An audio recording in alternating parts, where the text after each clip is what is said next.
आज का पहला प्रश्न देखते हैं। आपका पहला प्रश्न है कि दिए गए सागर जो है, इनमें से कौन सा सागर आपका आंतरिक सागर है। यानी आपको ये बताना है कि दिए गए सागरों में से कौन सा सागर ऐसा है जो आंतरिक सागर के रूप में जाना जा सकता है। आपके ऑप्शन है सफेद सागर, काला सागर, कैस्पियन सागर और जापान सागर।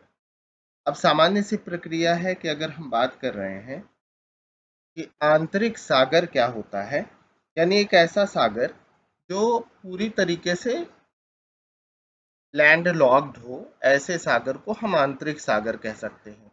यानी जो पूरी तरीके से घिरा हुआ हो, ऐसे सागर को आंतरिक सागर कहते हैं।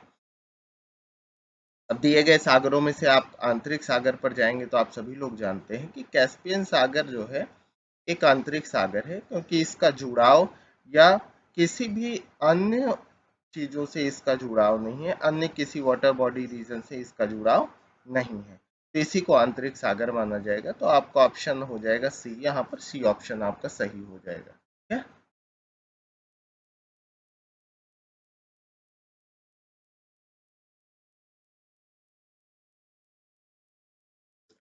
अगला क्वेश्चन देखते हैं। अगला प्रश्न आपका कह रहा है कि जिस महासागर से सारगैसो संबंधित है, यानी आपको ये बताना है कि सारगैसों का संबंध किससे है। उत्तरी प्रशांत से, उत्तरी अटलांटिक से, दक्षिणी प्रशांत से या दक्षिणी अटलांटिक से। तो अगर हम सारगैसो सागर की बात करें, सारगैसम नामक घास जहां पर पाई जाती है, तो सारगैसो या का जो रीजन है सारगैसो सी का, अगर आप बात करोगे तो इसमें से उत्तरी प्रशांत, उत्तरी अटलांटिक, दक्षिणी प्रशांत, दक्षिणी अटलांटिक, इसकी अगर बात किया जाए तो इसमें आप सभी लोग जानते हैं कि सारगैसो सागर का जो संबंध है वो आपका नॉर्थ अटलांटिक ओशन से है। किससे है? नॉर्थ अटलांटिक ओशन से, यानी उत्तरी अटलांटिक सागर से है। इसका संबंध सारगैसो सागर का संबंध है। अब बेसिकली यहाँ पर सारगैसम नामक घास भी पाई जाती है, जो एक स्पेशल घास है, समुद्री घास है जो यहाँ पर फेमस है। और इसी रीजन के पास आप देखोगे तो बरमूडा ट्रायंगल का रीजन है। तो जो बरमूडा ट्रायंगल वाला रीजन है, यहाँ पर कई बार आश्चर्यजनक घटनाएं घटित होती हैं, काफी ज्यादा। अगर हम बात करें बेसिकली तो ऐसा माना जाता है कि यहाँ पर ग्रेविटी काफी ज्यादा है, उस ग्रेविटी के कारण समस्याएं होती हैं, यहाँ पर कोई भी चीज जाती है तो विलुप्त हो जाती है। तो बेसिकली अगर इसके आंसर की बात किया जाए तो इसका आंसर हो जाएगा उत्तरी अटलांटिक महासागर। अगला क्वेश्चन देखते हैं। आपका अगला प्रश्न कह रहा है सारगैसो समुद्र की विशिष्टता क्या है। यानी सारगैसो सागर की अगर बात किया जाए तो सारगैसो सागर का जो विशेषता है या उसका कैरेक्टरिस्टिक्स है कि क्या विशेषता है इसकी।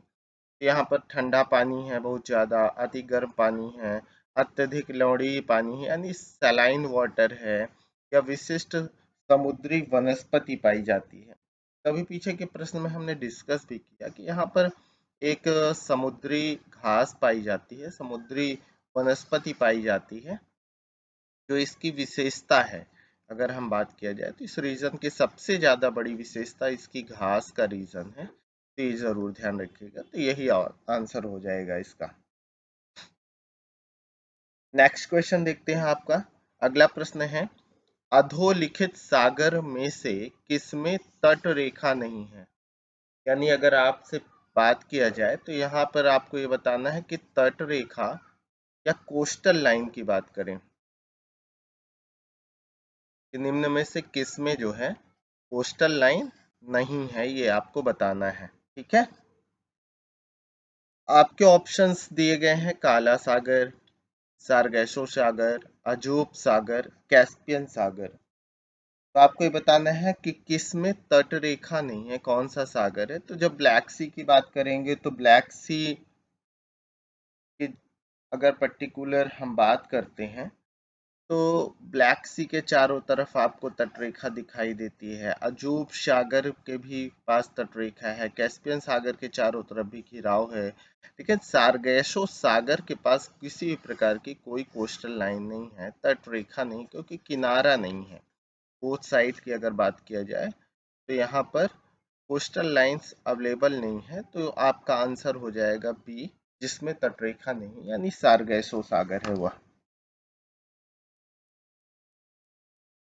नेक्स्ट क्वेश्चन आपका कहता है कि इटली, सिसिली, सार्दिनिया एवं कोर्सिका से घिरे सागर का क्या नाम है। अब ध्यान से समझिएगा, आपसे पूछा जा रहा है कि इटली द्वीप, इटली हो गया सॉरी, सिसिली द्वीप, सार्दिनिया और कॉर्सिका से घिरे हुए सागर का क्या नाम है। कौन सा सागर है जो इन सब से घिरा हुआ है। आपके ऑप्शन है एड्रियाटिक सागर, एजियन सागर, लिगुरियन सागर, टेरेनियन सागर। तो अगर हम आपके भूमध्य सागर या मेडिटेरेनियन सी का मैप देखोगे आप, तो भूमध्य सागर के क्षेत्र में जब हम जाएंगे तो मेडिटेरेनियन सी के रीजन में जब हम पहुंचते हैं तो ये सारे सागर उसी से संबंधित हैं। लेकिन पर्टिकुलर हम इटली, सिसिली, सार्दिनिया और कॉर्सिका से घिरे हुए जब सागर की बात करते हैं तो ये ट्रेनियन सागर का रीजन है जो इन सब से घिरता है। कौन सा सागर है? ट्रेनियन सागर है जो इन सब से घिरता है। ठीक है, तो आपका आंसर बी हो जाएगा। मैपिंग पर आधारित ये क्वेश्चन है, आप सभी लोग समझ ही रहे हैं। मैप बेस्ड क्वेश्चन है, इंपॉर्टेंट क्वेश्चन है, काफी ज्यादा लोकेशन पर आधारित है, लोकेशन बेस्ड क्वेश्चन है, ध्यान रखेंगे। नेक्स्ट क्वेश्चन पर चलते हैं, आपका अगला प्रश्न देखते हैं कौन सा है। अगला प्रश्न आपका कह रहा है कि निम्नलिखित में से कौन सा देश युग्म अरल सागर के किनारे है। आपको बताना है कि अरल सागर के किनारे कौन सा देश युग्म है। कजाकिस्तान उज्बेकिस्तान है, कजाकिस्तान तुर्कमेनिस्तान है, अजरबैजान उज्बेकिस्तान है, कजाकिस्तान रूस है। तो अरल सागर के किनारे यानी कुल मिलाकर के आपसे पूछा जा रहा है कि अरल सागर जो है किससे घिरा हुआ है, किन देशों से जुड़ा हुआ है, स्पर्श करता है। तो इसकी अगर बात करोगे तो आप सभी लोग जान रहे हैं कि कजाकिस्तान और उज्बेकिस्तान का जो रीजन है ये अरल सी से संबंधित है, अरल सागर से संबंधित है। एशिया का एक ऐसा सागर है जो लैंड लॉक्ड सागर भी कह सकते हो। ठीक है, लैंड लॉक्ड सी के रूप में जाना जाता है अरल सी को। वर्तमान में अगर बात करें तो ये सागर धीरे धीरे दलदल या मड लैंड के रूप में परिवर्तित हो रहा है, क्योंकि पानी सूखता चला जा रहा है और इस कारण से ये दलदली क्षेत्र में बदल रहा है। अगला क्वेश्चन देखते हैं आपका। अगला प्रश्न आप देखेंगे तो अगला प्रश्न आपका कह रहा है कि सामान्य रूप में निम्नलिखित में से किस अफ्रीकी देश की सीमा भूमध्य सागर से नहीं मिलती है।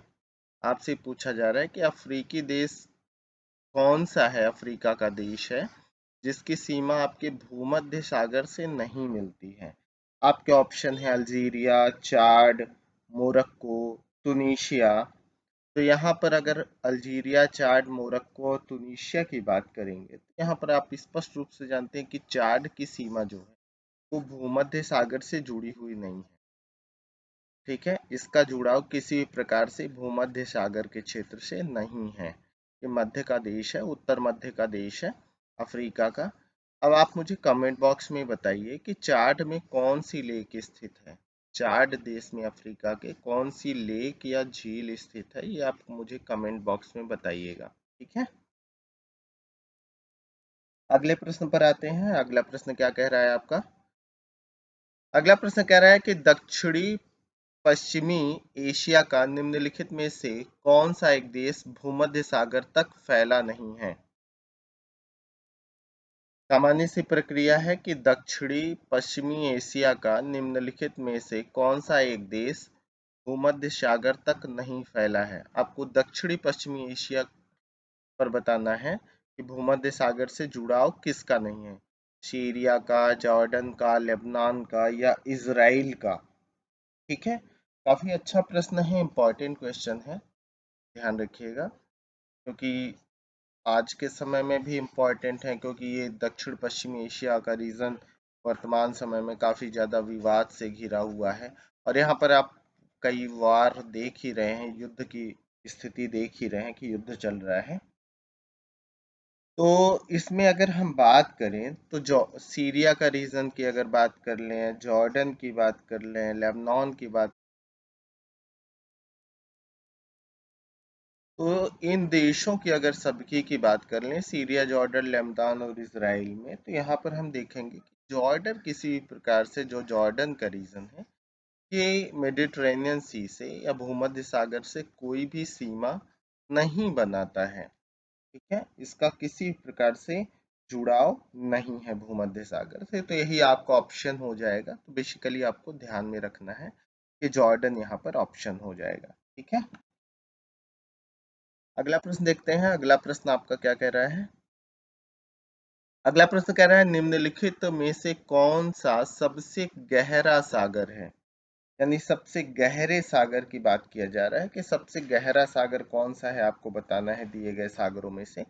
आपके ऑप्शन आपके सामने दिए गए हैं। ऑप्शंस में कौन कौन सा ऑप्शन दिए गए हैं आप देख लीजिए। बेसिकली अगर बात करें तो आपका ऑप्शन है दक्षिणी चीन सागर, बेरिंग सागर, भूमध्य सागर, जापान सागर।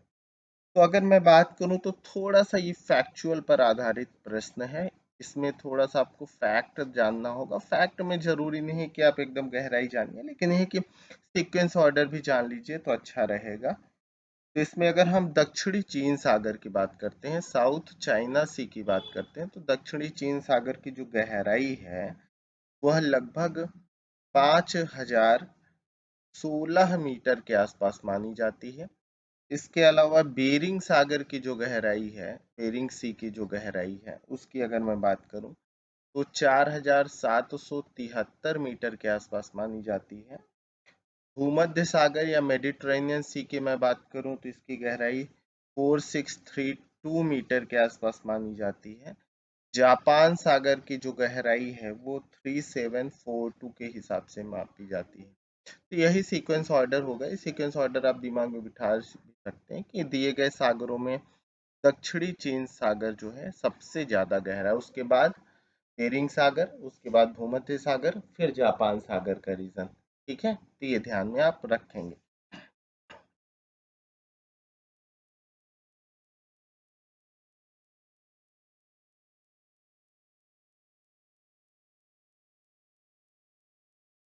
ध्यान रखिएगा कि आपका साउथ चाइना सी आंसर हो जाएगा।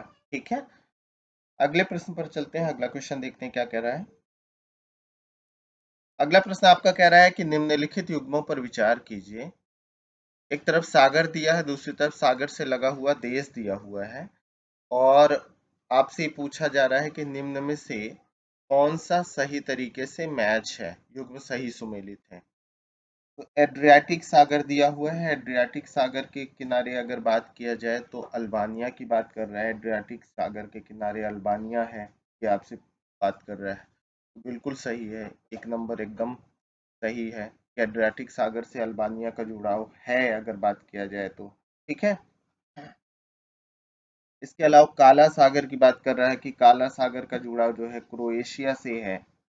तो क्रोएशिया का संबंध काला सागर से नहीं है, आप जान ही रहे हैं।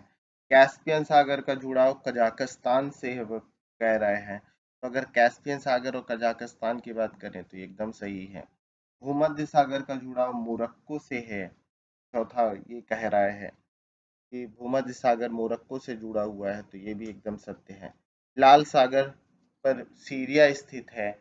तो लाल सागर की जब हम बात करते हैं तो इसका सीरिया से कोई भी संबंध नहीं है। तो आपका आंसर हो जाएगा 1, 3 और 4। तो मैच कराइए, 1, 3 और 4 आपका बी आंसर हो जाएगा, ये हो जाएगा।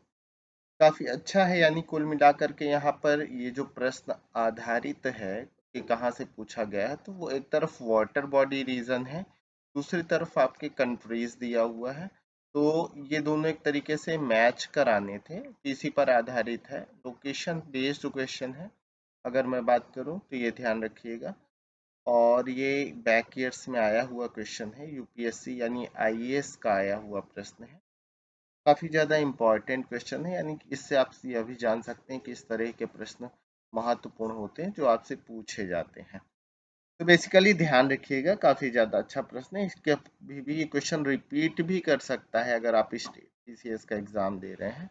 तो वहाँ ये इस प्रश्न को रिपीट करने का भी पूरा चांस रहेगा कि रिपीट भी हो सकता है ये क्वेश्चन। ठीक है, चलिए अगले क्वेश्चन पर चलते हैं। अगला प्रश्न देखते हैं आपका क्या कहता है। तो अगला प्रश्न आपका कह रहे हैं,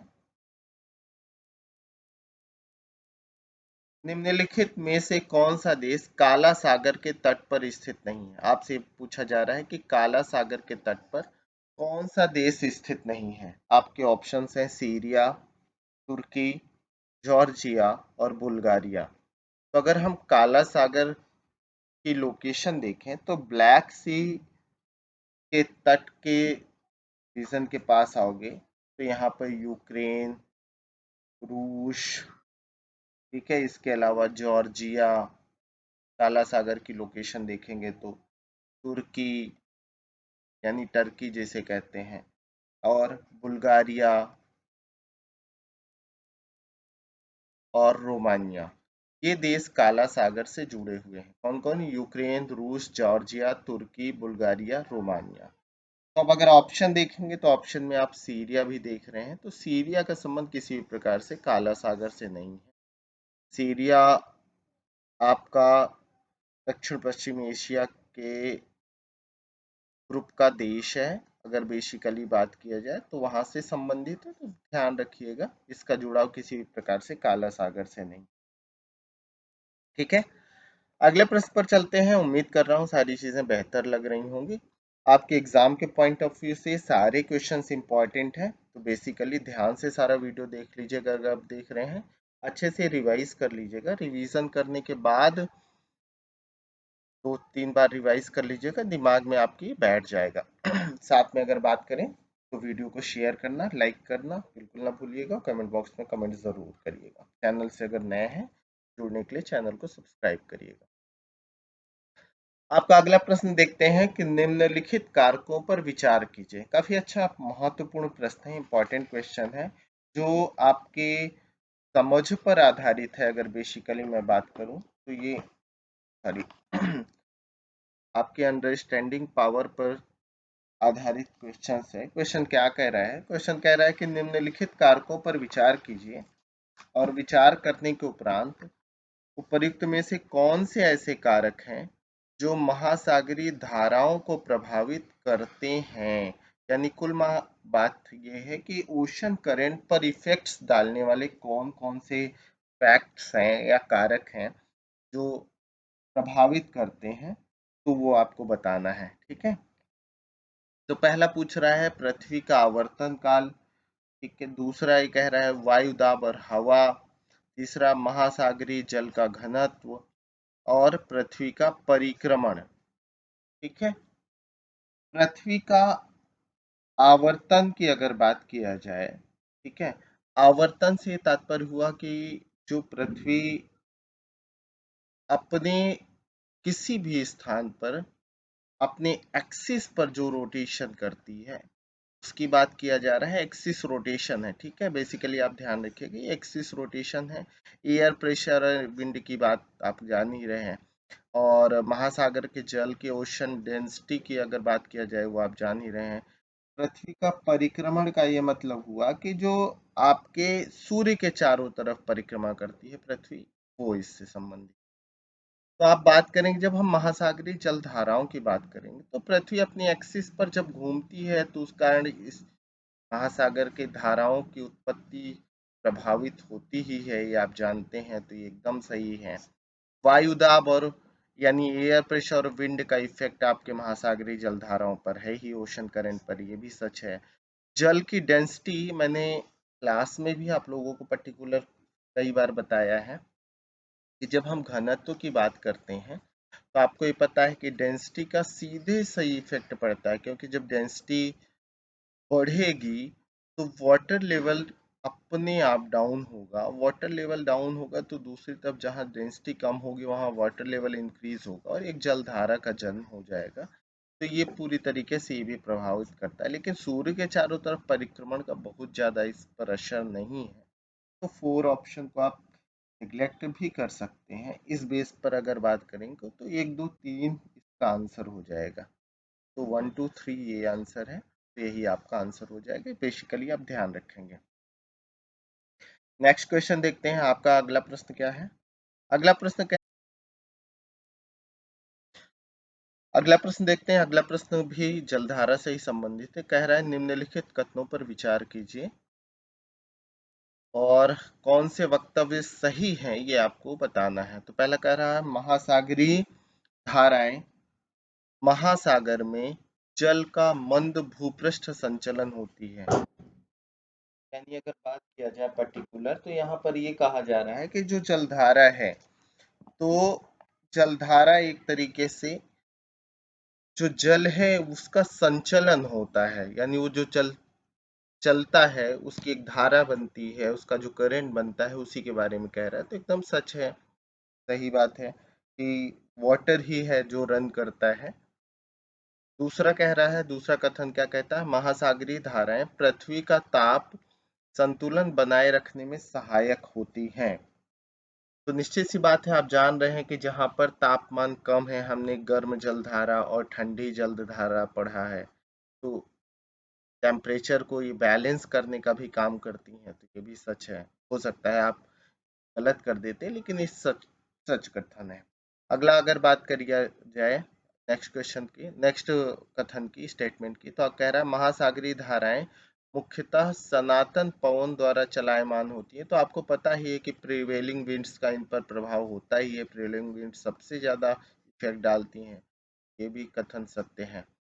महासागरीय, लास्ट कह रहा है महासागरीय धाराएं महासागर समरूपण द्वारा प्रभावित होती हैं।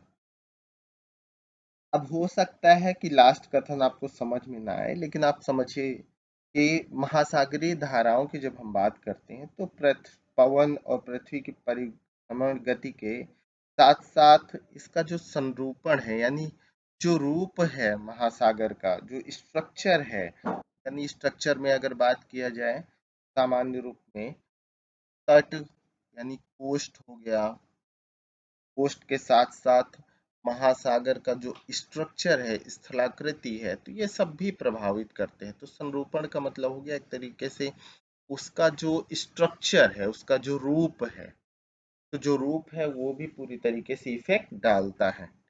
तो ये भी सत्य है, क्योंकि उसी से जलधाराओं का जन्म होता है। तो इसमें अगर देखेंगे तो सभी कथन सत्य हैं। तो 1 2 3 4 सभी सत्य हो जाएगा। इसमें ऑल राइट्स है।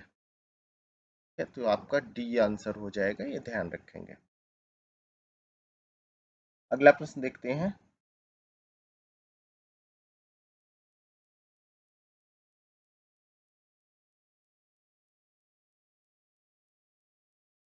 अगला प्रश्न कह रहा है कि हिंद महासागर में धाराओं की नियमित दिशा में परिवर्तन के लिए निम्नलिखित कारकों में से कौन सा एक उत्तरदायी है।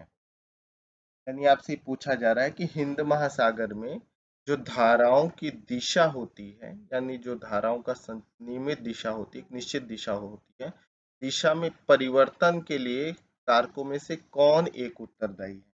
क्योंकि हिंद महासागर की जलधाराओं की दिशा में परिवर्तन होता है, ये आप जानते ही हैं। उसी कारण से आप जानते हैं कि पर्टिकुलर भारत में आपका मानसूनी विंड्स आदि का भी जन्म होता है। तो ये सारी इफेक्ट डालती हैं।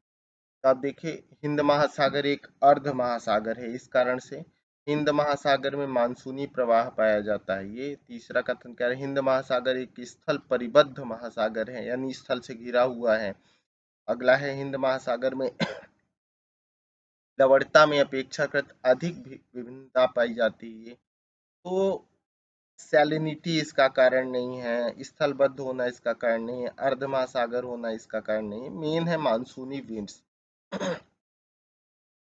मानसून पर आधारित पवनें यहाँ पर इफेक्ट डालती हैं, जिस कारण से दिशा में परिवर्तन होता है। तो बेसिकली आपका बी आंसर हो जाएगा, ध्यान रखें।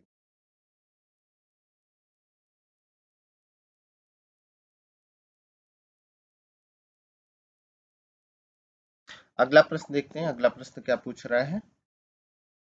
अगला प्रश्न कह रहा है अगुलहास धारा का संबंध किससे है। अगुलहास धारा यानी कहाँ संचलित होती है, कहाँ चलती है। हिंद महासागर में, प्रशांत महासागर में, नॉर्थ अटलांटिक ओशन में, साउथ अटलांटिक ओशन में। तो अगुलहास धारा की अगर बात किया जाए तो आपके दिमाग में क्लिक कर गया होगा, लेकिन मैं पर्टिकुलर एक बार चाहूंगा कि आप इसे कमेंट बॉक्स में कमेंट करके मुझे कमेंट बताएं कि अगुलहास धारा का संबंध किससे है, इंडियन ओशन से, पैसिफिक ओशन से, नॉर्थ अटलांटिक ओशन से या साउथ अटलांटिक ओशन से। ये एक बार राजस्थान पीसीएस में आया हुआ क्वेश्चन है, तो बेसिकली सामान्य सा प्रश्न है। आप मुझे कमेंट बॉक्स में बताएंगे कि अगुलहास धारा कहाँ चलती है, कहाँ संचालित होती है।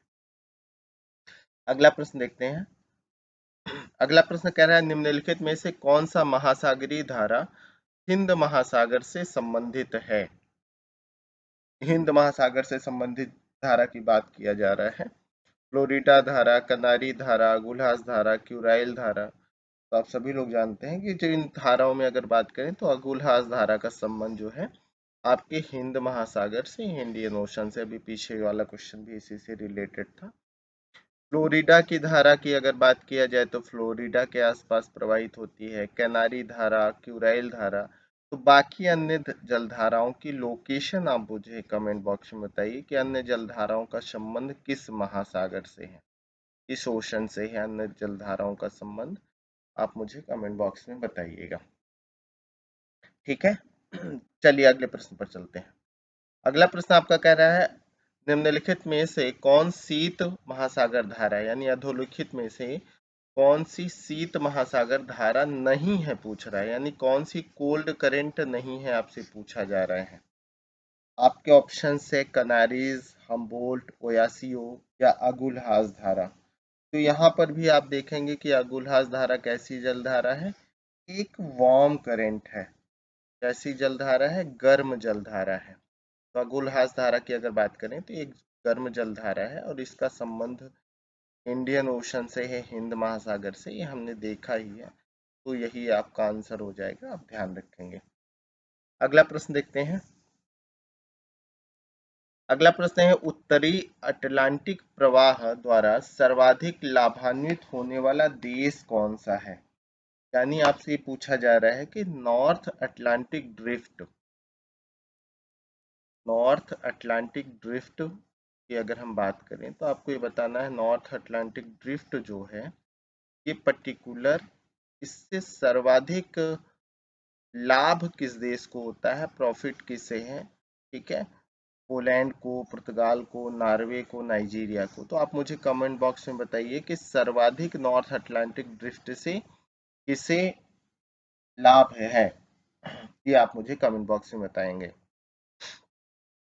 कमेंट बॉक्स में जो कमेंट करने के बाद आप बताइएगा, उसके बाद आपका आंसर्स मैं कमेंट कर दूंगा। अगर आप आंसर्स नहीं दे पाएंगे तो इसका पर्टिकुलर आंसर आपको कमेंट बॉक्स में मिल जाएगा।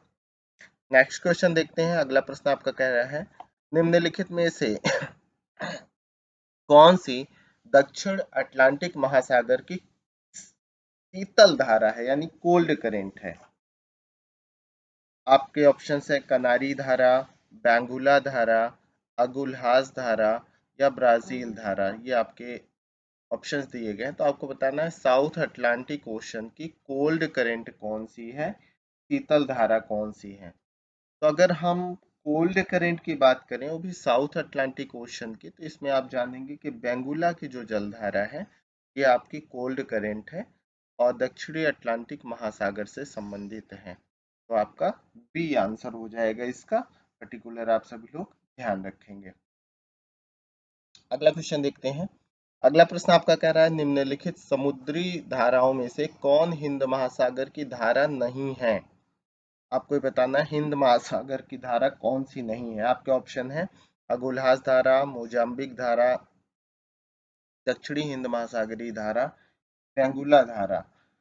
तो यहाँ पर आप सभी लोग जान रहे हैं कि बेंगुला की जलधारा का संबंध हिंद महासागर से नहीं है, पर्टिकुलर आप ध्यान रखेंगे। ठीक है, अब बेंगुला की जलधारा की अगर बात करें तो ये तो एक पहली बात तो आपको ध्यान रखना है कोल्ड करंट है, ठंडी जलधारा है जिसका संबंध साउथ अटलांटिक ओशन से है।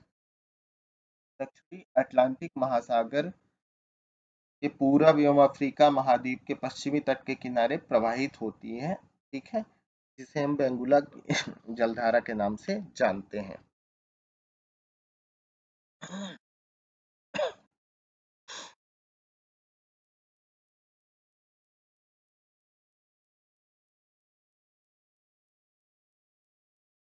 प्रश्न आपका कह रहा है कि कौन सी धारा है जो दक्षिण अटलांटिक महासागर में धाराओं के एक पूर्ण वृत्त के निर्माण में योगदान नहीं देती है। यानी अगर बात किया जाए तो जो जलधाराएं एक वृत्त का निर्माण करती हैं, एक सर्कल का निर्माण करती हैं, तो निम्न में से कौन सी जलधारा है जिसका सर्कल के निर्माण में कोई योगदान नहीं है। आपके ऑप्शन दिया गया है बेंगुला की जलधारा, यानी बेंगुला आपका ऑप्शन है। बेंगुला के बाद अगर बात करें तो ब्राजील की जलधारा दूसरा ऑप्शन है, फिर कनारी जलधारा, फिर पश्चिमी पवन प्रवाह, ये ऑप्शन है। तो इन ऑप्शंस में भी अगर जाएंगे तो आप सभी लोग जानते हैं कि जो कैनारी की जलधारा है, दक्षिणी अटलांटिक महासागर की जो धाराओं के रूप में वृत्त के निर्माण के योगदान की बात करें तो कैनारी की धारा का संबंध इससे नहीं है। ठीक है, यह पूर्ण वृत्त से संबंधित नहीं है। ये खास करके अगर बात किया जाए तो उत्तर अटलांटिक महासागर में प्रवाहित होने वाली ठंडी जलधारा है, कोल्ड करेंट है, जो आपके नॉर्थ अटलांटिक ओशन में प्रवाहित होती है। अगर बात किया जाए तो कनारी की जलधारा का संबंध इससे नहीं है, तो आपका ये ऑप्शन हो जाएगा। अगला प्रश्न देखते हैं। अगला प्रश्न आपका कह रहा है कि जो महासागरीय धारा शेष तीन से भिन्न है, यानी ऐसी कौन सी जलधारा है जो तीन से अलग है। दिए गए जलधाराओं में अगर बात करें तो तीन से अलग जलधारा कौन सी, ये आपको बताना है। और आपके ऑप्शंस हैं बेंगुला की जलधारा, ब्राजीलियन करेंट, दक्षिणी भूमध्य रेखीय जलधारा और पेरुवियन जलधारा। तो अगर बेंगुला की जलधारा हो, ब्राजीलियन जलधारा या दक्षिणी भूमध्य रेखीय जलधारा और पेरुवियन जलधारा की बात किया जाए तो इन सभी में जो पेरू की जलधारा है, जिसे पेरुवियन जलधारा के नाम से भी जाना जाता है, वो इन तीनों से अलग है। क्योंकि पेरू की जो जलधारा है उसको अगर छोड़ दिया जाए तो सभी तीन जलधाराएं बेंगुला, ब्राजीलियन और दक्षिणी भूमध्य रेखीय जो जलधारा है, इनका संबंध दक्षिणी अटलांटिक महासागर से है। किससे है? दक्षिणी अटलांटिक महासागर से है। ठीक है, और ये वृत्त के निर्माण में योगदान भी करती है।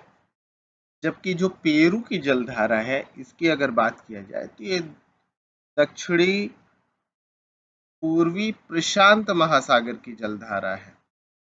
पेरुवियन जलधारा जो है प्रशांत महासागर की जलधारा है, तो ये इसका अंतर हो जाएगा। तो तीनों से ये भिन्न है और आपका डी ऑप्शन आंसर हो जाएगा, तो ध्यान रखेंगे। अगला प्रश्न देखते हैं क्या है। दोस्तों आपका अगला प्रश्न कहता है कि निम्नलिखित में से कौन सी शीत धारा है, यानी कोल्ड करंट आपसे पूछा जा रहा है कि निम्न में से कौन सी कोल्ड करंट है। शीतल जलधारा है, पेरुवियन जलधारा यानी हम्बोल्ट की जलधारा, क्यूरोसियो की जलधारा, गल्फ स्ट्रीम या ब्राजीलियन जलधारा।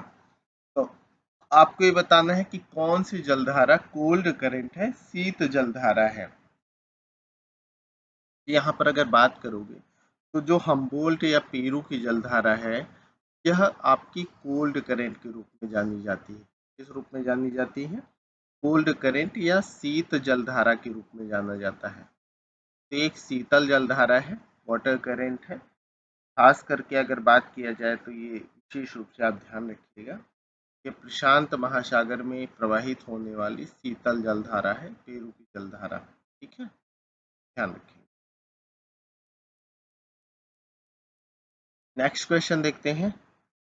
अगला प्रश्न आपका कह रहा है कि निम्नांकित में से किसका सुमेल नहीं है, यानी आपको ये बताना है कि निम्न में से कौन मिसमैच है, यानी मैच नहीं है।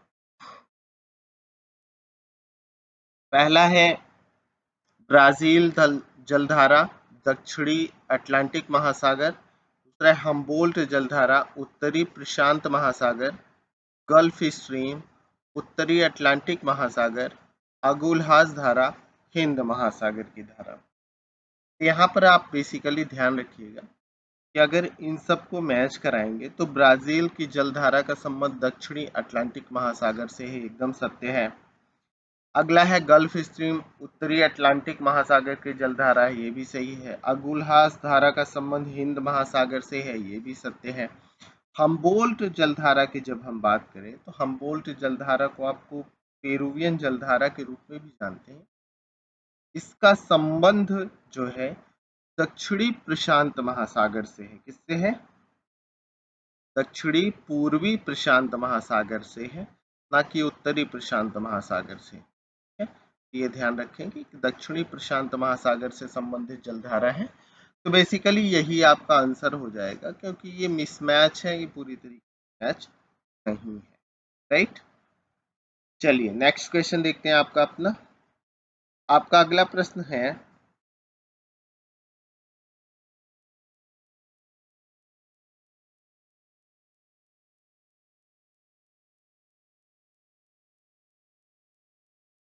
गल्फ स्ट्रीम क्या है?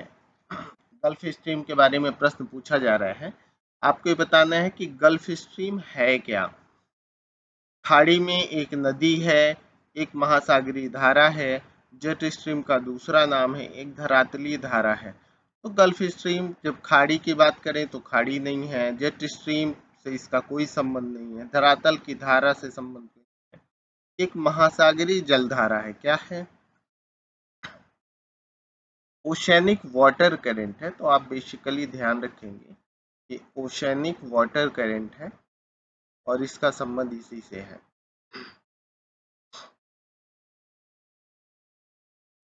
तो बी आपका आंसर हो जाएगा, आप ध्यान रखेंगे।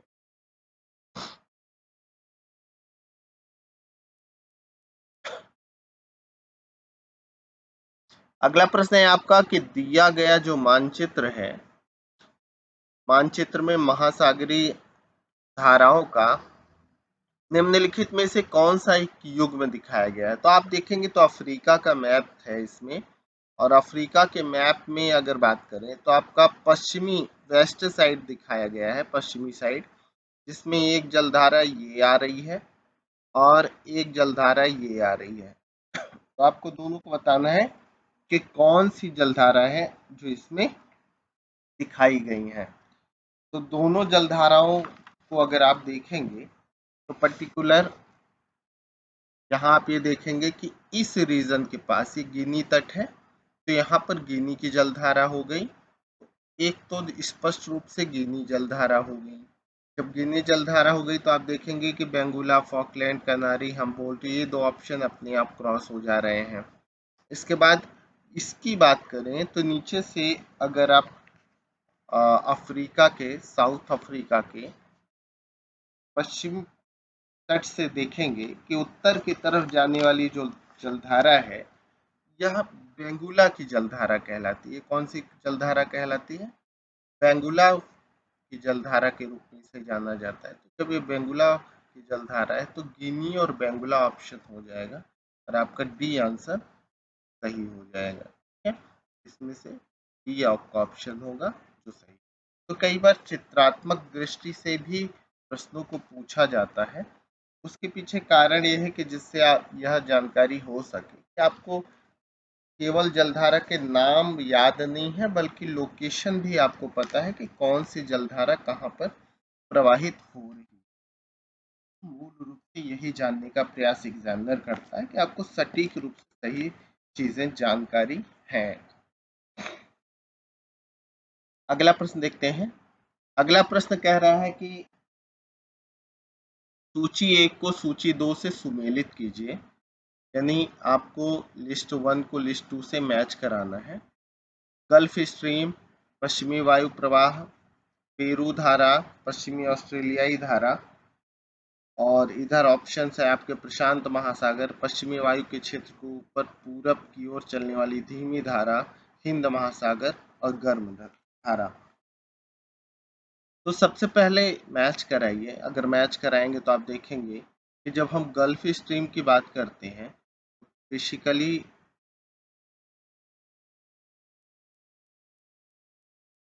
अगर गल्फ स्ट्रीम की बात किया जाए तो गल्फ स्ट्रीम एक गर्म जलधारा है। ठीक है, तो ए का तो 4 हो गया।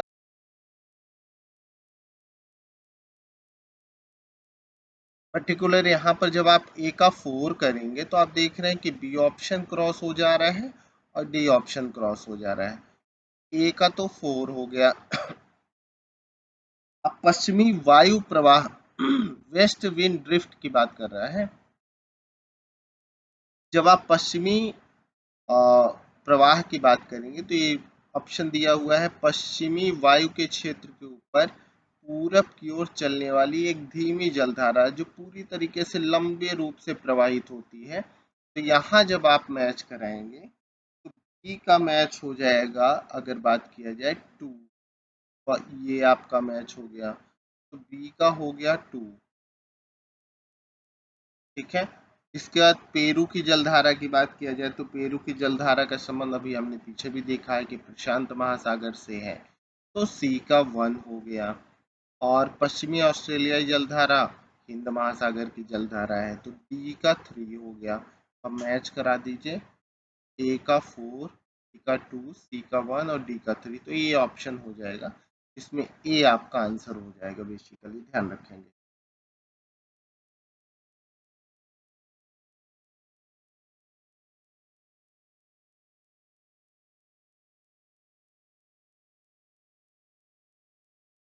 ये ध्यान रखिएगा, ये हुआ 27 का ए आंसर।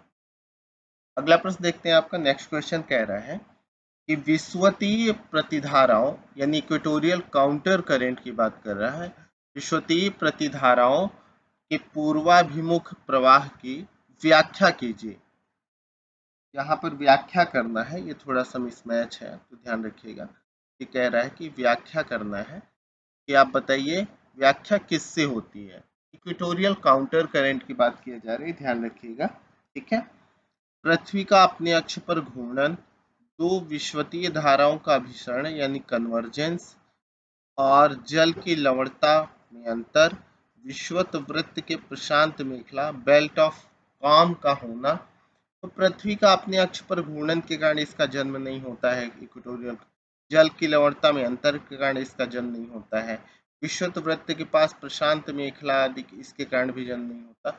जब दो विषुवतीय धाराओं का कन्वर्जेंस होता है, यानी जो नॉर्थ इक्वेटोरियल करंट और साउथ इक्वेटोरियल करंट है, जब वो चलती हैं तो एक जगह जब मिलती हैं तो उसी कारण जल स्तर अधिक होने के कारण काउंटर इक्वेटोरियल करंट का जन्म होता है। तो मेन बेसिकली बी इसका आंसर हो जाएगा, बी आपका ऑप्शन आंसर होगा, तो ये ध्यान रखेंगे। अगला प्रश्न आपका कह रहा है कि निम्नलिखित महासागरीय धाराओं में से कौन सी प्रशांत महासागर से संबंधित नहीं है। आपको ये बताना है कि प्रशांत महासागर से किसका संबंध नहीं है, कौन सी जलधारा का संबंध नहीं है। ठीक है, आपके ऑप्शन आपके सामने दिए गए हैं, कैनारी की जलधारा, क्यूरोशियो की जलधारा, कैलिफोर्निया की जलधारा और हम्बोल्ट की जलधारा। तो जब हम प्रशांत महासागर की बात करते हैं तो क्यूरोशियो का संबंध उसी से है, कैलिफोर्निया का है, हम्बोल्ट की जलधारा का भी है। लेकिन जब कनारी की जलधारा की बात करते हैं तो कनारी की जलधारा का संबंध प्रशांत महासागर से नहीं है। ठीक है, बेसिकली कनारी जलधारा प्रशांत महासागर से संबंधित नहीं है। अब आप मुझे कमेंट बॉक्स में बताएंगे कि कनारी की जलधारा का संबंध किस महासागर से है, या आप मुझे कमेंट बॉक्स में बताएंगे कि कनारी की जलधारा का संबंध किस महासागर से है। बेसिकली आप मुझे ही बताइएगा। ठीक है,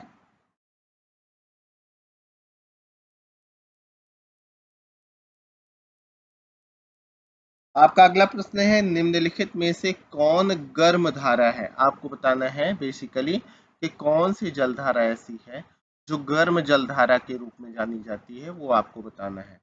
तो वार्म वाटर करंट बताना है कि वार्म ओशन करंट कौन सी है निम्न में से, फॉकलैंड की जलधारा, ब्राजील की जलधारा, लैब्राडोर की जलधारा या कनारी की जलधारा। ठीक है, आपके ऑप्शन आपके सामने हैं।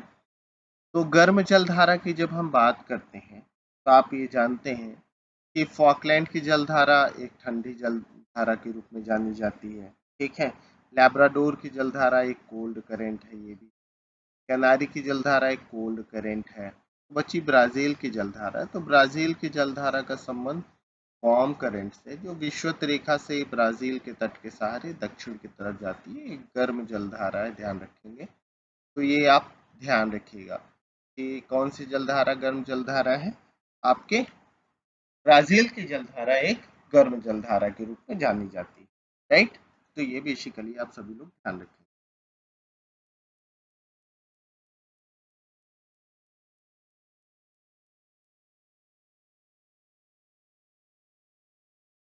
अगला प्रश्न देखते हैं, अगला प्रश्न क्या कह रहा है। अगला क्वेश्चन है आपका, निम्न में से कौन जल लवणता प्रवणता यानी सैलिनिटी ग्रेडियंट को दर्शाता है। आपसे पूछा जा रहा है कि जो सैलिनिटी ग्रेडियंट की हम बात करते हैं, तो सैलिनिटी ग्रेडियंट को दर्शाने वाला निम्न में से कौन सा है, उसे क्या कहते हैं।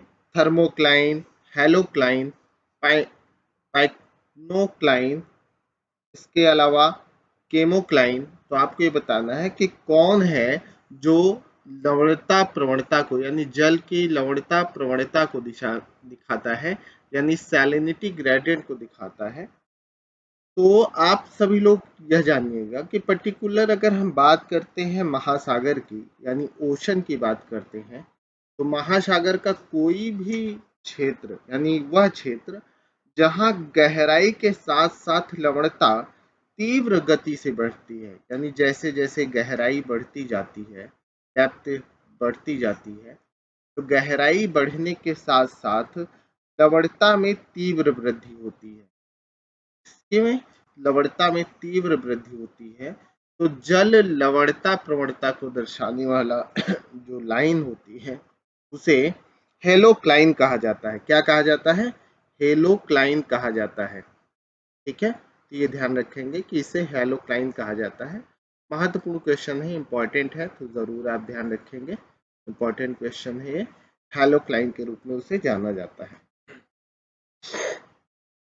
आपका अगला क्वेश्चन देखते हैं। अगला क्वेश्चन कह रहा है, सागरीय लवणता का मुख्य स्रोत क्या है। सागरीय लवणता का याद रखना है, सोर्स तो काफी होते हैं। सागर की अगर सैलिनिटी की बात किया जाए तो मेनी टाइप्स ऑफ सोर्स होते हैं। उन मेनी सोर्स में से जो भी कई सोर्स हैं, मुख्य स्रोत की बात किया जा रहा है। आपसे पूछा जा रहा है, आपको ये बताना है कि मेन सोर्स कौन सा है। सबसे ज्यादा इंपॉर्टेंट दिए गए ऑप्शंस में से मेन सोर्स कौन सा है सैलिनिटी के लिए। तो आपके ऑप्शंस देखते हैं, रिवर्स, लैंड, पवन या ज्वालामुखी निस्सृत से अगर बात किया जाए सामान्य रूप में, राख। तो क्या ऑप्शन होगा, आपको ये बताना है। तो पर्टिकुलर यहाँ पर ध्यान रखिएगा कि अगर हम सागरीय लवणता के मेन सोर्स की बात करें कि सबसे इंपॉर्टेंट सोर्स कौन सा है, तो सोर्स में रिवर्स भी आती हैं, लैंड भी है, पवन भी है, वॉल्केनिक एश भी है। बट लैंड एरिया को सबसे इंपॉर्टेंट सोर्स माना जाता है, भूमि को सबसे महत्वपूर्ण स्रोत के रूप में जाना जाता है। ठीक है, तो भूमि सबसे इंपॉर्टेंट सोर्स है, ये ध्यान रखेंगे। तो आपका ऑप्शन यहाँ पर तो बी हो जाएगा, बी आंसर हो जाएगा। और साथ में यह भी ध्यान रखिएगा कि नदियों की जब हम बात करते हैं, कुछ के दिमाग में आएगा कि सर नदियां हैं, नदियां जो सागर तक पहुंचती हैं, तो ये सैलिनिटी को सागर तक पहुंचाने वाले कारक के रूप में, फैक्टर्स के रूप में काम करती हैं।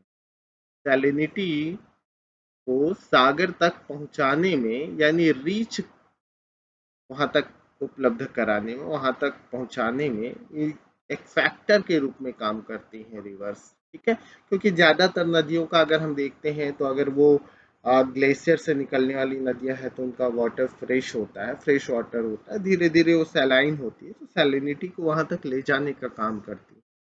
तो लैंड इंपॉर्टेंट है, तो लैंड इसका ऑप्शन हो जाएगा। ये ध्यान में आप सभी लोग रखेंगे। ठीक है, चलिए अगला प्रश्न आपका कह रहा है कि सागरीय जल की लवणता में किसका अधिकतम योगदान है। यानी दिए गए तत्वों में से अगर एलिमेंट्स की बात करें तो कौन सा तत्व है जिसका सबसे अधिक योगदान माना जा सकता है कि सर्वाधिक योगदान है। और दिए गए तत्वों की अगर बात किया जाए तो आपका calcium sulphate, magnesium chloride, magnesium sulphate या सोडियम क्लोराइड कौन है जिनका सबसे अधिक योगदान माना जा सकता है। तो आप पहले कमेंट बॉक्स में मुझे बताइए कि सागर की जल की लवणता में किसका सर्वाधिक योगदान है इन दिए गए तत्वों में से। कैल्शियम सल्फेट का, मैग्नीशियम क्लोराइड का, मैग्नीशियम सल्फेट का या सोडियम क्लोराइड का। ठीक है, तो आप सभी लोग अगर इस ऑप्शंस पे बात किया जाए तो सबसे ज्यादा जो योगदान है वो सोडियम क्लोराइड का है। किसका है? सोडियम क्लोराइड का सर्वाधिक योगदान माना जाता है। तो आप ध्यान में रखेंगे कि अगर हम बात करते हैं कि सागर के जल की सैलिनिटी में सब सर्वाधिक योगदान किसका है तो सोडियम क्लोराइड का है यानी Cl का है। तो पर्टिकुलर आप ध्यान रखिएगा। ठीक है, साथ के साथ सागर की औसत लवणता की बात किया जाए तो लगभग औसत जो सैलिनिटी है वो 35 पर थाउजेंड मानी जाती है। ये आप ध्यान रखिएगा कि लगभग 35 पर थाउजेंड एवरेज है सैलिनिटी का। तो ये एवरेज माना जाता है, ये भी आप ध्यान में रखेंगे। अगला क्वेश्चन देखते हैं। अगला प्रश्न कह रहा है कि उच्चतम लवणता कहाँ पाई जाती है। सर्वाधिक लवणता यानी सैलिनिटी कहाँ पाई जाती है? मृत सागर में, लाल सागर में, महान साल्ट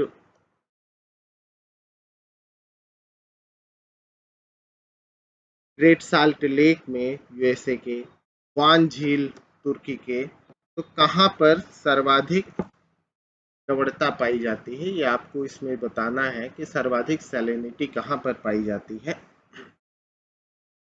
तो दिए गए ऑप्शंस की अगर बात करें तो दिए गए ऑप्शंस में सबसे ज्यादा जो सैलिनिटी की हम बात करते हैं कि सर्वाधिक सैलिनिटी कहाँ पर मौजूद है तो यहाँ पर ऑप्शन आपका हो जाएगा तुर्की की वान झील। क्या हो जाएगा? तुर्की की वान झील ऑप्शन हो जाएगा दिए गए ऑप्शंस में से।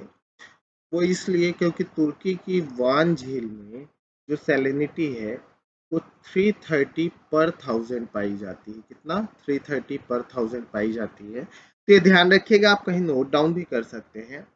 मृत सागर की जो लवणता है वो 38 के आसपास मानी जाती है, 238 पर थाउजेंड के आसपास मानी जाती है। ये मृत सागर की लवणता है। लाल सागर की लवणता का जो रेशियो है वो 36 से 41 के आसपास पाया जाता है। और ग्रेट साल्ट लेक की लवणता की अगर बात करते हैं तो ये 220 के आसपास पाई जाती है, 220 पर थाउजेंड पाई जाती है। तो इस हिसाब से अगर हम कंपेयर करेंगे तो तुर्की की जो वान झील है सर्वाधिक सैलाइन वाटर बॉडी रीजन हो जाएगा इन दिए गए ऑप्शंस में से। ठीक है, तो ये ध्यान रखिएगा दिए गए ऑप्शंस में से उच्चतम लवणता जो है वो तुर्की की वान झील में पाई जाती है। राइट। अगला क्वेश्चन कह रहा है कि लवणता की सर्वाधिक मात्रा किसमें पाई जाती है। लवणता की सर्वाधिक मात्रा जिसमें पाई जाती है वह है प्रशांत महासागर, हिंद महासागर, भूमध्य सागर या मृत सागर।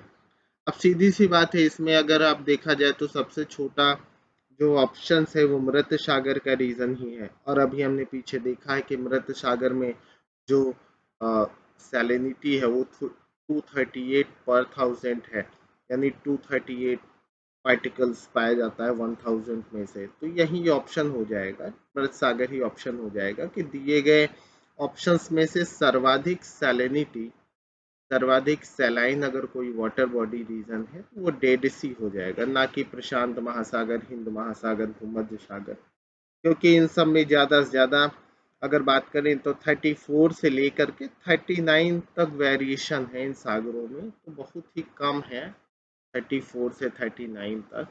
तो ये जो वेरिएशन है ये कम है यहाँ पर। 200 से अबव आपका मृत सागर में सैलिनिटी पाई जाती है, क्योंकि ये सब बड़े क्षेत्र भी है, वो छोटा सा क्षेत्र है, तो ये भी ध्यान रखेंगे वाटर बॉडी का। अगला क्वेश्चन देखते हैं। अगला प्रश्न कह रहा है कि निम्नलिखित में से किस सागर में लवणता सबसे अधिक है। अब पर्टिकुलर इस क्वेश्चन को लेकर के कई बार डाउट भी हो सकता है, लेकिन सामान्य सी बात है, अगर प्रश्न को सीधा सीधा पढ़ा जाए तो आपसे सागर के बारे में पूछ रहा है कि किस सागर में लवणता सबसे अधिक है। अब अगर किस सागर में लवणता सबसे अधिक पूछ रहा है,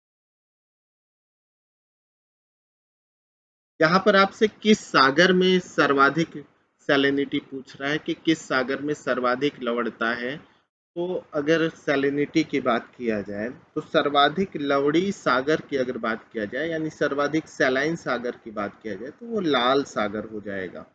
कौन सा सागर हो जाएगा इसमें से? लाल सागर सर्वाधिक सैलाइन सागर हो जाएगा। ठीक है। अब इसकी सैलिनिटी की अगर बात करें तो ये 36 से लेकर के 41 प्रति हजार के बीच है। अब आप पूछेंगे कि नहीं सर, भूमध्य सागर भी एक सागर है जिसकी मध्य सागर की अगर बात किया जाए तो इसकी लवणता 37 से 39 पर थाउजेंड के आसपास है, तो ये नहीं होगा। इसके अलावा मृत सागर की अगर बात किया जाए कि मृत सागर हो गया और कैस्पियन सागर हो गया, तो याद रखिएगा इन दोनों को हम झील की संज्ञा देते हैं, लेक की संज्ञा देते हैं। इसकी संज्ञा देते हैं, लेक की संज्ञा देते हैं, इसलिए मैंने इनको शामिल नहीं किया है, क्योंकि आपसे सागर की लवणता पूछ रहा है। सागर मृत सागर जरूर कहा जाता है, इसको कैस्पियन सागर जरूर कहा जाता है, लेकिन इन दोनों को हम झील लेक की संज्ञा देते हैं, तो इसलिए इनको शामिल इसमें नहीं कर रहे हैं। तो ये बेसिकली आपको ध्यान में रखना है। तो इस यहाँ पर ऑप्शन आपका सी हो जाएगा।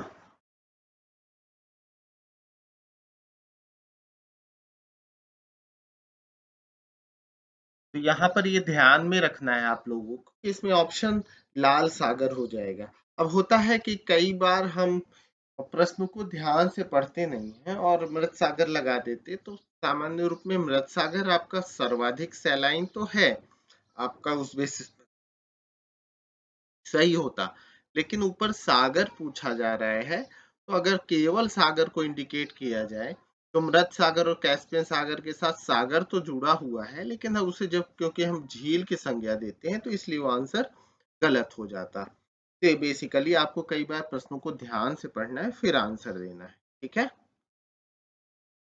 चलिए दोस्तों अगले प्रश्न पर चलते हैं। अगला प्रश्न आपका कह रहा है कि समुद्र में घनत्व बढ़ता है, तो ऐसे में निम्न में से कौन सा कार्य होगा। पहली बात तो आप ये ध्यान में रखिए कि आपसे कहा जा रहा है कि जो डेंसिटी है, डेंसिटी इंक्रीज कर रही है, ये दिमाग में रखिए। अब चलिए, पहला कह रहा है कि लवणता तथा गहराई कम होती है, यानी घनत्व बढ़ने से लवणता तथा गहराई में कमी आती है। दूसरा, लवणता बढ़ती है किंतु गहराई कम होती है। तीसरा है लवणता और गहराई दोनों बढ़ती है। लवणता घटती है और गहराई बढ़ती है। अब ध्यान से समझिए मेरी बात को। निश्चित सी बात है कि जब डेंसिटी बढ़ रही है, समुद्र में घनत्व बढ़ रहा है, तो घनत्व बढ़ने के कारण इसका मतलब है कि सैलिनिटी में भी वृद्धि होगी। घनत्व बढ़ने के साथ सैलिनिटी में वृद्धि होगी।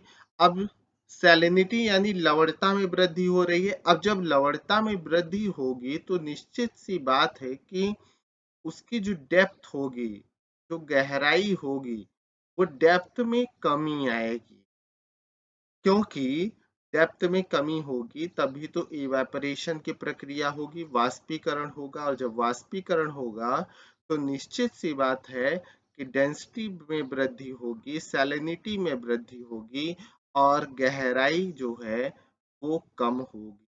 तो ये इसका एक तर्क हो जाएगा। तो इस बेसिस पर आंसर पे हमें जाना है। तो आप देखिए, तो सैलिनिटी में वृद्धि और गहराई में कमी, यानी लवणता में वृद्धि और किंतु गहराई में कमी होती है, तो आपका बी आंसर हो जाएगा। लॉजिकली ये आप जब सैलिनिटी का चैप्टर पढ़ते हैं तो बेसिकली वहाँ पूरा डिटेल से इस चीज को पढ़ाया जाता है कि एक चीज इंडिकेट की जाती है, तो ये ध्यान में आप रखेंगे। ठीक है, तो 37 का बी हो जाएगा। अगला प्रश्न देखिए, ग्रेट साल्ट लेक कहाँ स्थित है। सीधा सा सिंपल सा क्वेश्चन आपसे पूछा जा रहा है कि ग्रेट साल्ट लेक कहाँ है। आप मुझे कमेंट बॉक्स में बताइए कि ग्रेट साल्ट लेक कहाँ है। ग्रेट साल्ट झील का संबंध किस देश से है। आपके ऑप्शंस आपके सामने दिए गए हैं। ऑप्शंस में ईरान है, यूएसए है, तुर्की है, भारत है। तो आपको बताना है कमेंट बॉक्स में कि ग्रेट साल्ट झील का संबंध किस देश से है। ठीक है, ये आप मुझे कमेंट बॉक्स में बताएंगे किस देश से संबंधित है ग्रेट साल्ट लेक। अगला प्रश्न देखते हैं दोस्तों। अगला प्रश्न क्या कह रहा है।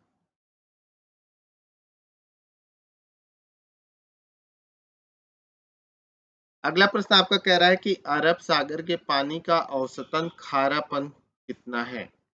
आपसे पूछा जा रहा है कि जो अरेबियन सी का रीजन है, अरब सागर का रीजन है, तो इसका जो पानी है उसका एवरेज सैलिनिटी कितना है, औसत खारापन कितना है, ये आपको बताना है। तो एवरेज सैलिनिटी की बात किया जा रहा है कि एवरेज सैलिनिटी कितनी है इसकी।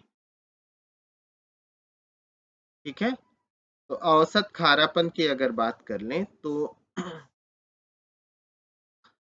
25 पीपीटी, 35 पीपीटी, 45 पीपीटी, 55 पीपीटी।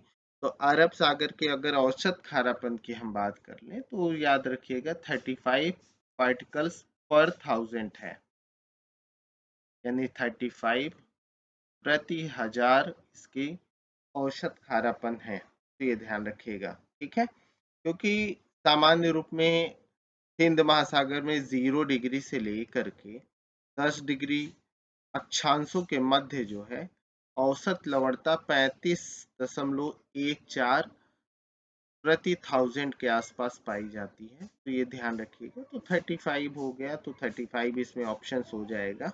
ठीक है, और याद रखिएगा, लेकिन अगर कभी बंगाल की खाड़ी पूछा जाए तो बंगाल की खाड़ी में 30 प्रति थाउजेंड सैलिनिटी औसत रूप में पाई जाती है, याद रखिएगा। और अरब सागर के आसपास ये 36 पर थाउजेंड के आसपास पाई जाती है। तो 36 के आसपास 35 है निकटतम, तो आपका बी आंसर हो जाएगा। ये आप ध्यान में रखेंगे। अगला प्रश्न आपका कह रहा है कि निम्नलिखित सागरों में से किसमें औसत लवणता सर्वाधिक है। यानी आपसे ये कहा जा रहा है कि जो सागर दिए गए हैं निम्न सागर हैं, इसमें औसत लवणता यानी एवरेज सैलिनिटी की बात किया जा रहा है कि अगर हम एवरेज सैलिनिटी की बात करें तो एवरेज सैलिनिटी किसकी अधिक है। ठीक है,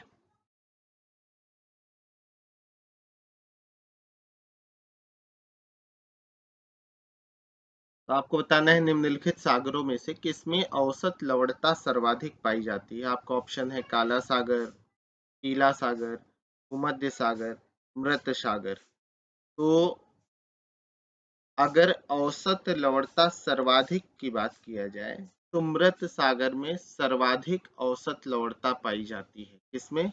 मृत सागर में सर्वाधिक औसत लवणता पाई जाती है। अभी पीछे बात भी हुई हमारी कि 238।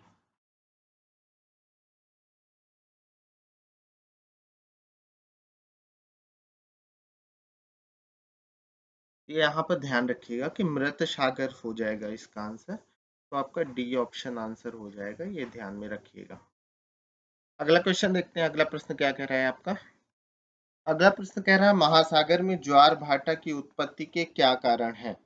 आपको ये बताना है कि ज्वार भाटा की उत्पत्ति का प्रमुख कारण कौन सा है। सूर्य के प्रभाव से ज्वार भाटा की उत्पत्ति होती है, पहला ऑप्शन है। दूसरा है पृथ्वी की घूर्णन गति से ज्वार भाटा की उत्पत्ति होती है। तीसरा ऑप्शन है सूर्य और चंद्रमा के संयुक्त प्रभाव से ज्वार भाटा की उत्पत्ति होती है। चौथा ऑप्शन है आपका गुरुत्वाकर्षण, अभिकेंद्री बल तथा केंद्रीय बल से ज्वार भाटा की उत्पत्ति होती है। ठीक है, तो आपको महासागर में ज्वार भाटा की उत्पत्ति का प्रमुख कारण बताना है कि निम्न में से कौन सा प्रमुख कारण है? सूर्य का प्रभाव है, पृथ्वी की घूर्णन गति है, सूर्य और चंद्रमा के संयुक्त प्रभाव से है।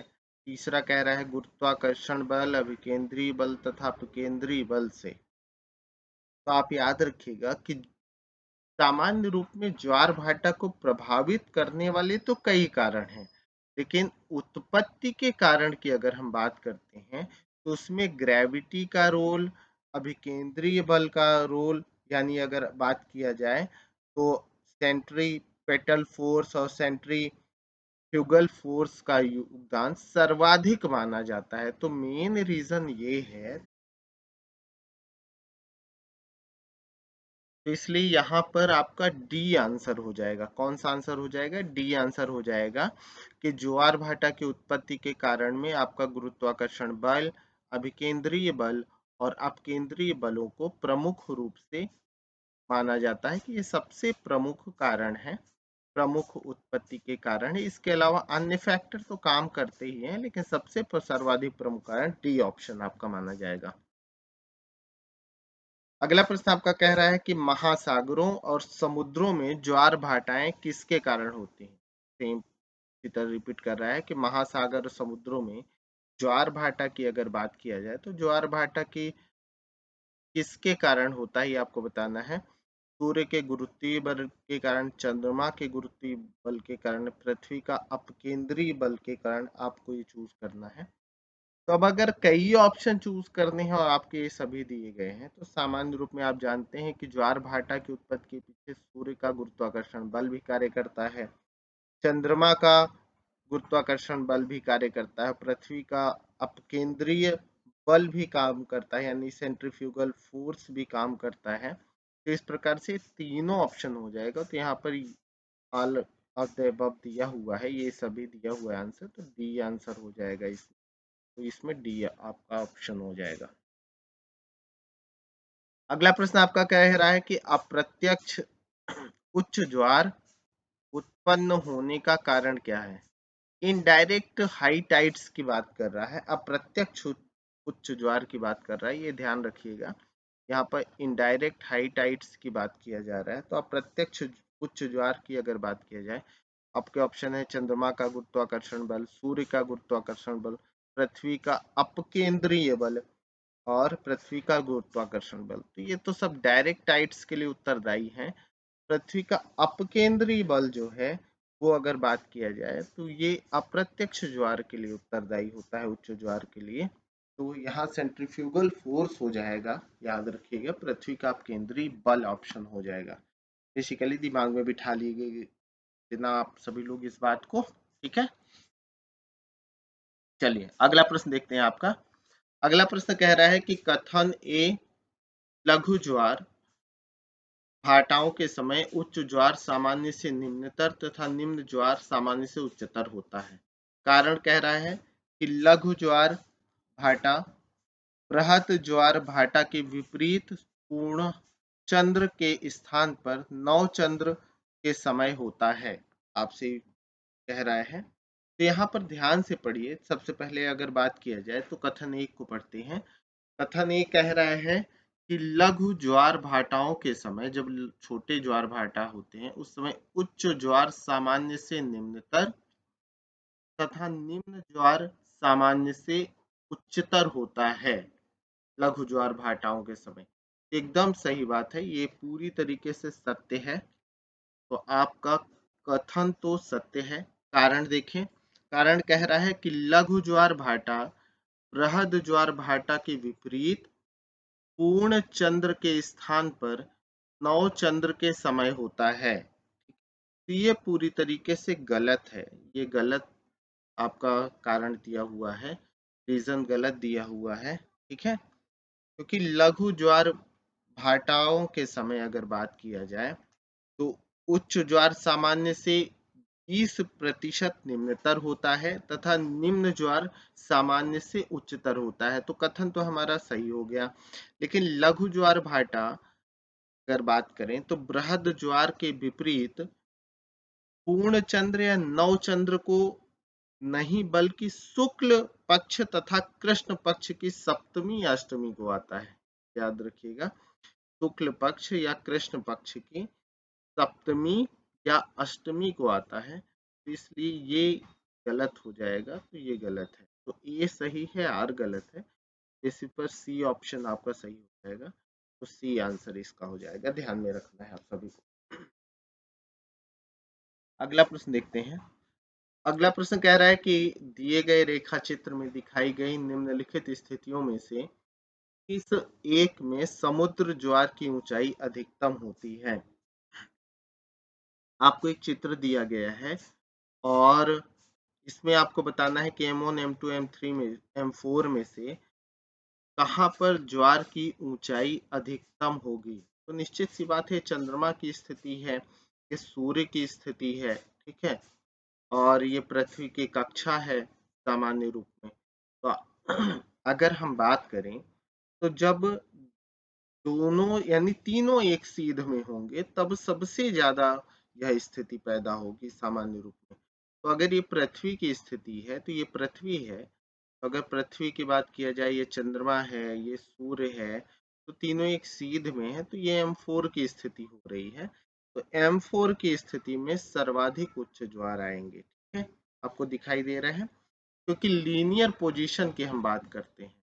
क्या बात करते हैं? लीनियर पोजीशन की बात करते हैं, और लीनियर पोजीशन या सिजगी की आप बात कर लो, तो सिजगी की स्थिति में हमेशा उच्च ज्वार आते हैं, ठीक है।